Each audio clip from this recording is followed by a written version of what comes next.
ఏంటిది నీ చేతిలో? దాన్ని ఎందుకు వాడతారు? దీన్ని ఎందుకు వాడతారంటే ఇదేమో పార టైపు, పారలాగా యూజ్ చేసుకోవడం. ఇదేమో మట్టి తవ్వడానికి. బాగుందా? ఇలాంటి ఐటమ్ కావాలంటే కింద లింక్ ఇస్తారా? కింద లింక్ ఇస్తాను, సబ్స్క్రైబ్ చేసుకోండి. అట్లాగే ఇంకొకటి చూపిస్తా. మింటి చెట్టుకి ఫ్లవర్ వచ్చింది చూడండి మా గార్డెన్లో. సరిగ్గా చూపి.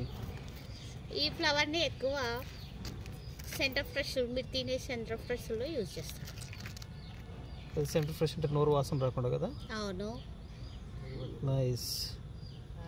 ఓకే, ఇంకా అక్కడ జామకాయలు ఉన్నాయేంటి అది చూపి. ఇవి జామకాయలు వచ్చి హైబ్రిడ్ కాయలు. ఇగో 4 కాయలు వచ్చినాయి. తీసుకురా.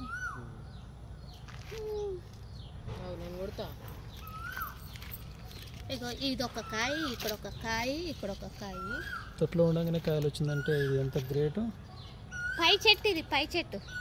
పై చెట్టు అంటే జామకాయ పై చెట్టు, వెరైటీ చెట్టు అన్నమాట. పై చెట్టు ఏందమ్మా? పేరు చెట్టు పేరు పై. పై చెట్టా? పై చెట్టు, కింద చెట్టు ఇట్లా కూడా ఉంటాయా? దాని పేరు పెట్టిరు అట్లాగా. తైవాన్ చెట్టు. తైవానా? తైవాన్ చెట్టు, సారీ తైవాన్ చెట్టు. తైవాన్ చెట్టు. తైవానా? మరి పై చెట్టు తైవాన్ జామ చెట్టు. తప్పులుంటే క్షమించండి. ఇగో జామకాయలు. ఇవి 365 డేస్ కాయలు కాస్తూనే ఉంటాయి. ఓ గ్రేట్, సూపర్. ఇంకొక చెట్టు వచ్చి అక్కడ బయట ఉంది, అంజీర్ చెట్టు.